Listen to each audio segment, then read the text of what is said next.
This is a UFO sighting event that occurred in Phoenix, Arizona, USA in 1997, which was different from other events. In this event, the number and distribution of witnesses were extremely rare in the history of human UFO sightings, and even the size of the UFO was very unusual. On the evening of March 13, 1997, at around 7:55 p.m., a man named Junior was driving on a highway near Henderson, Nevada. Suddenly, he noticed something unusual in the sky.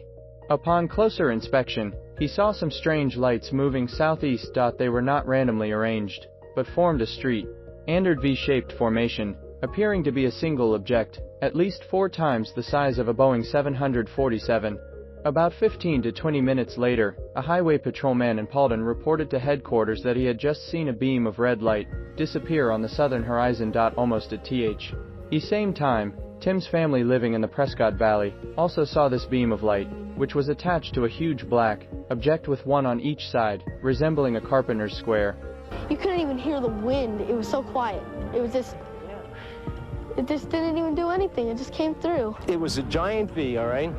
And the right side of the V went over us. The left side was like a couple blocks over it. You just didn't know what to do. You know, it was just like, my God, how big is this thing? It didn't seem threatening, but because when it was right overhead and we couldn't hear a sound, it was like you're just awestruck.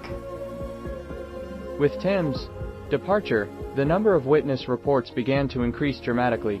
More and more people reported sightings of strange lights in the night sky and triangular aircraft to the local law enforcement and UFO investigation organizations, and even to nearby military bases. By on 10 p.m., the number of witnesses had reached nearly 1,000, and the sightings had spread to the Phoenix area. Mike Chryson, a mechanical engineer, was enjoying the cool night air at his home on Moon Mountain in Phoenix on the evening of March 13, 1997. Around 10 p.m. suddenly, he saw a bright orange light in the distance. Sensing that something was wrong, Chryson immediately went inside to grab his camera. However, by the time he returned, most of the initial lights had already gone out, and a new light had appeared to his left. Then, the initial lights began to reappear one by one, forming a clearly visible arc. 3 minutes later, the lights began to go out one by one, and finally disappeared completely. Another person with a similar experience was a doctor named Lynn Katai. He is a medical doctor with nearly 30 years of experience in the healthcare industry, and was working at the Arizona Heart Institute at the time of the incident.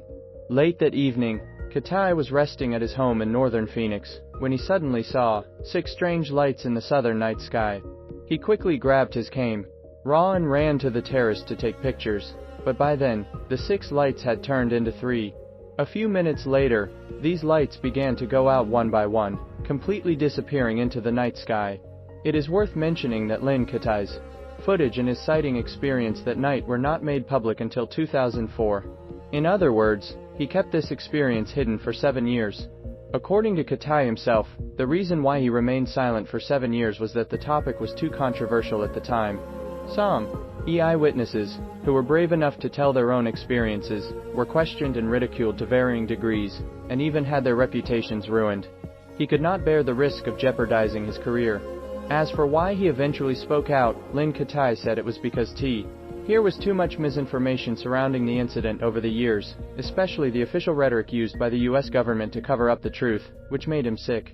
In addition, in an interview, Lynn Katai revealed an even more astonishing news that this was not his first time seeing these lights in Phoenix. 2 years ago, on February 6, 1995, was his first sighting, and he took a photo. Katai said that the lights that appeared at that time were spheres, each with a diameter of about 3 to 6 meters, and the overall appearance was amazing amber color, which was not at all dazzling. His second sighting occurred on January 23, 1997, 2 months before the massive sighting. In this sighting, he also took photos and emphasized that these lights were attached to a huge triangular flying object. That night, at least nearly 1,000 people witnessed the lights, which makes us have to ask a question: what exactly was in the sky? According to the official explanation, all the sightings that night were related to a military mission called Operation Snowbird. Operation Snowbird was a winter pilot training program conducted by the Air National Guard. That night, 5 A-10 jets of the Air National Guard took off from Davis-Monthan Air Force Base and headed to the more than 200 kilometers away Barry Goldwater Range. Due to the night mission, the aircraft flew at a higher altitude than usual and turned on the constant formation lights while turning off the flashing collision lights. Herefore, the military pointed out that the triangle lights seen by most witnesses were actually the formation lights on both sides of the wings of the aircraft formation. As for the light arrays captured by some people, they are actually related to this formation. In the operatio. In Snowbird, there is a very important training project, which is to drop illumination flares. Among the 5 planes that night, 4 participated in this training and dropped some Lu-2 illumination flares near the Air Force range. This is an illumination flare equipped with a parachute, which has the advantages of slow descent and long burning time. The military stated that because the drop point was close to Phoenix and within the brightness range of the illumination flares, residents of Phoenix could see the light emitted by it. In addition, the heat generated by burning produced an upward thrust on the parachute, slowing down its descent speed.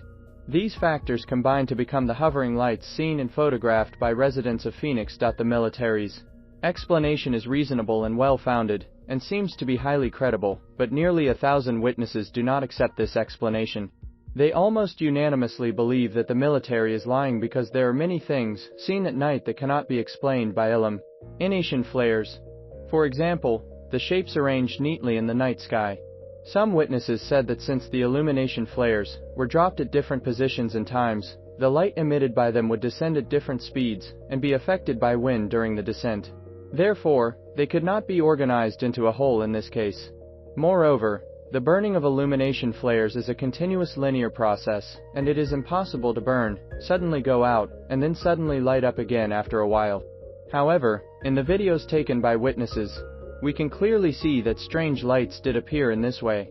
This action does not conform to the burning law of illumination flares, and seems to be a strong rebuttal to the military's explanation. In addition to these points, there are actually several key points. As mentioned earlier, the first sighting occurred near Henderson, which is more than 380 kilometers away from the location where the aircraft dropped the illumination flares, which is far beyond the visible range of illumination flares. In addition, according to the locations and times reported by all witnesses that night and after conducting statistics, it was found that the lights had an obvious moving trajectory. This could not have been caused by flares, which fundament ally refutes the military's explanation.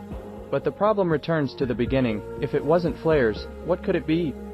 Most witnesses that night believed they had seen an extraterrestrial spacecraft, including the then governor of the state, John Fife Symington III.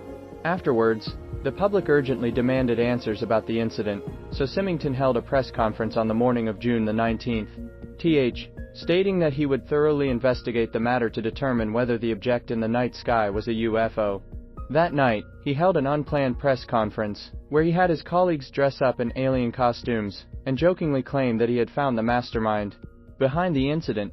Symington's joking behavior clearly indicated that he did not believe in the incident. This behavior caused dissatisfaction and anger among many people at the time, but in 2007, an astonishing reversal occurred. Symington revealed that he had personally witnessed an unidentified flying object. The craft was very large, larger than anything he had ever seen in the sky before, and it made no sound during flight. He emphasized that the craft could not have belonged to the United States government, and that it brought a sense of shock and awe that no human-made aircraft could provide. In addition, Symington also revealed a situation worth investigating. After the incident, he had inquired about the matter with the commander of Luke Air Force Base, the National Guard General, and the head of public safety, but none of the officials he contacted had given him an answer, and they were just as confused as he was. The official explanation was that the sighting was caused by a National Guard plane, but Symington said that the National Guard generals did not know what had happened at the time. This is very strange. Who is lying? I believe that someone named Francis Barwood should know the answer. At the time of the incident, Barwood was a council member and deputy mayor of Phoenix. He attached great importance to the sighting and decided to investigate what happened that night. However, during the investigation, he accidentally discovered that his conversations with witnesses were being eavesdropped and intercepted. At the same time, some people in black suits began to appear near his residence. As time went by, more and more strange things forced him to stop the investigation. In later interviews, he said that from the beginning, He found that there seemed to be an invisible force behind the incident preventing anyone from getting close to the truth, and it has been suppressing public discussion and attention to the incident. As for what this force is, or where it comes from, Barwood gave the answer as the shadow government, the real controller behind the elected government. That there's the government you see, and there's the shadow government. Although his investigation did not go to the end, he did not come away empty-handed. For example, he interviewed more than 700 witnesses in fall, and that none of them were questioned by the military, which is interesting. This implies that the military may not have conducted an on-site investigation of the incident from beginning to end. There are only two possibilities for this. First, they were too lazy to investigate, which is clearly impossible. Second, they already knew what the lights that night were. Some may say that this corresponds to the explanation of military flares. They knew it was a flare, so they didn't investigate. But don't forget that flares cannot perfectly explain all the sightings that night, which means that there may have been other things in the sky that night. For a normal sovereign country, it is obviously impossible to ignore such a hidden danger. However, even so, they did not investigate. And there is probably only one possibility. They knew that the explanation for the flares was false, and they also knew the true identity of the lights. So what is the true identity of the lights? Combining the descriptions of nearly 1,000 witnesses, especially Symington's description, we do have reason to suspect that it was a huge alien spaceship.